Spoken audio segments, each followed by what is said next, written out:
Okay, hi. We're going to talk about the crimes committed by Paul Manafort and Rick Gates that are charged in the indictment issued by Robert Mueller on Monday.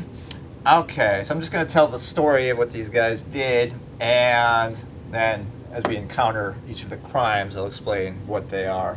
And yeah, it won't take too long. Okay, so the story all starts in the Ukraine, which is a country in Europe.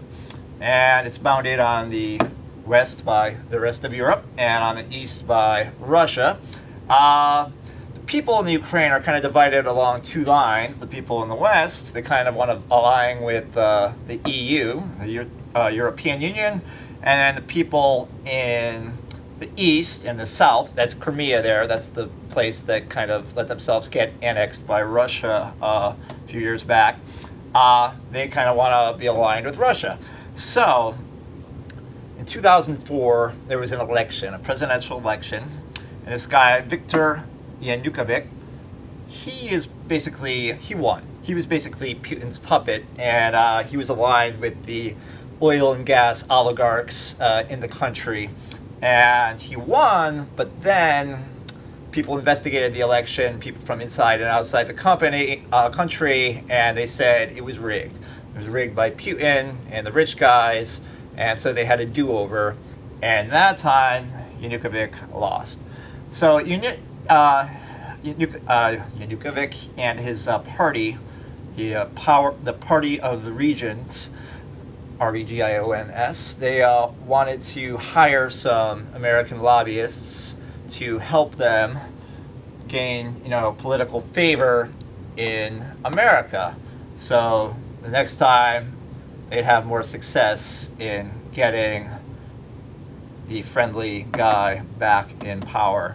Okay, so they contacted Manafort and Gates.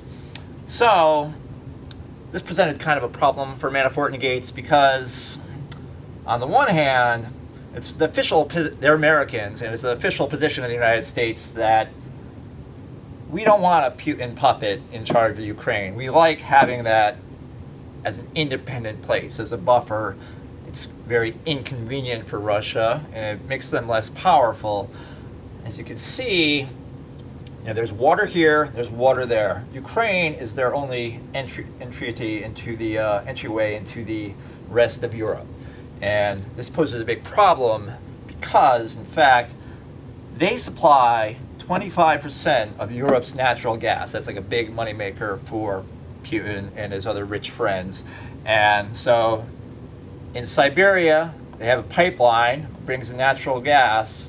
Pipeline goes right through the Ukraine. So it's better, all other things being equal, for Putin, money-wise, control-wise, for him to have a friendly puppet installed in Kiev, so the capital of Ukraine. And we don't want that. So that's against Manafort and Gates taking the job. In the pro column is Putin and the rich guys. They're willing to pay them a lot of money. So they let the greed get the better of them, and they commit what George Bluth from Arrested Development would call light treason, and they take the gig and they start to work for Yanukovych and his party and Putin, essentially. So what these guys do is they decide, well, we're doing something kind of naughty anyway. We might as well, YOLO. They decide, go big or go home. They're going to just make a big crime out of it. All this money they're going to give us, we're going to hide it. We're not going to pay taxes on it. We're going to get rich. We're not going to tell anybody back home and just hope they don't notice. Obviously, that did not work. Okay, so they make that decision. They're going to go ahead and lobby for Yanukovych and his interests. First thing they do is they set up a corporation or a limited liability company in Cyprus. That's one of those countries where they have lax banking laws, banking secrecy. It's basically where gangsters and other and corporations and other criminals worldwide set up companies, and they set up secret bank accounts. So they set up the company, and then they set up their secret bank accounts under the name of that company. Okay, crime number one has already been committed. Now you see this, people talking about it, conspiracy against the United States. It sounds very serious, like they're terrorists or something, that they're going to try to blow up the White House. But it simply means, conspiracy in criminal law means two or more people get together and they decide to make a crime, commit a crime. And it becomes a crime once an overt act towards the furtherance of that crime has been committed. So once they did this, planning to do all the rest of it, to evade the taxes and so forth, and the other stuff that we'll get to, they're guilty of this crime already. Okay, so that's one. All right, so they start lobbying. Now, what they do is Manafort and Gates, they don't lobby in Washington directly. They enlist two companies, two lobbying firms, A and B, they're called. That's not their real names. They're not named in the indictment. Mueller calls them A and B. So Manafort says to A and B, we're going to do this on the down low.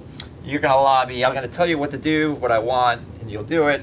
You report to me. I report back to my bosses in the Ukraine and the Kremlin, and it'll all be a secret. So that's where they violated this law. It's the Foreign Agent Registration Act. You can't do that. You have to register if you're going to represent a foreign company or a foreign person or a foreign government as a lobbyist. So that's another crime.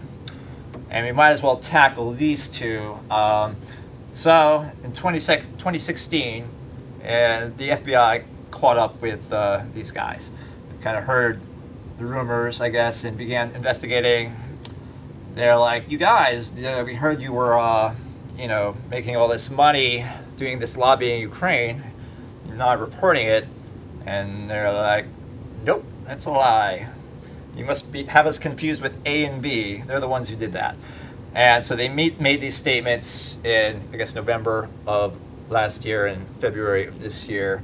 And Mueller has discovered that they were lying, that they were actually doing this. So that's a crime, false and misleading statement under the Foreign Agent Registration Act, and then just other false statements during those FBI interviews in general. Okay, so they do that work. They get paid money, and it goes right into this bank account. Now, under the laws of the United States, the IRS, they want you to not do that. There's this, when you fill out your tax return, you have to report interest and dividends. There's this form called Schedule B. If you make a lot of money in interest, there's a line at the bottom that says, do you have signature authority over any foreign bank account with more than $10,000 in it? And these guys should have answered yes, but they answered no. And there's a form, it's called the Foreign Bank Account Report. If the answer is yes, which it was, you're supposed to file this form with the Treasury Department, and you list the banks and the numbers of the account and how much money is in them, and they did not do that. So those are crimes, serious crimes. They can take half the money and they can put you in jail for 10 years or something. So they did that. Manafort did that for 4 years, so that's counts 3, 4, 5, and 6 of the indictment. And Gates, he only did it for 3 years. The last year, I guess he lost his nerve or something, or he got a new accountant and he decided to file. But that's that. Okay, so we're only down to the last one, conspiracy to launder money. Now, we all kind of know what that is from TV, Breaking Bad.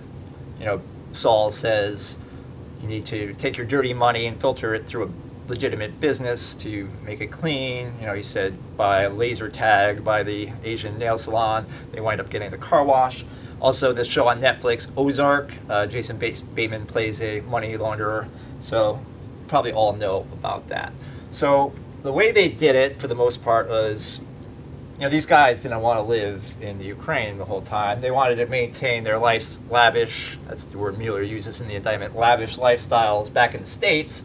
So they would use the money and just, if they wanted to buy something big or expensive in America, oftentimes they would just wire the money, wire it right in from their bank in Cyprus and just pay for things. They bought 3 houses at least, or Manafort did. They bought a condominium in Soho, it's a neighborhood in Manhattan. In Brooklyn, a brownstone, and a house in Arlington, Virginia. $1.9 million, $3 million, and the condo was like a couple million. There's also a thing that he goes into some detail about this rug store. I guess Manafort had a fetish for ancient Oriental Persian rugs. He spent over $100,000 on those. Yeah, and he would just wire the money in to the rug store. Okay, so that's one aspect of it. But the thing that is kind of more of what we think of laundering money is when he bought these houses, he bought them with the Cyprus funds via wire transfer. And then, so he owned the houses outright. So he had a couple $1 million of equity in each. So what he would do is he'd go to a U.S. bank and say, I have this unencumbered piece of property worth $3 million, and he would take a mortgage out of it, and he would just get cash. And he was able to finagle it sometimes where he would actually get more cash than the house was worth, and he would use that cash to just buy other things, whatever luxury items that he wanted. So that was what he thought, I guess, was a clever way to launder money, but, they figured it out eventually. So that's that. And that's all you need to know about that. So I'm going to make another video and we'll discuss what kind of trouble these guys are in and kind of trouble his friends, former friends in the White House are in as well. All right.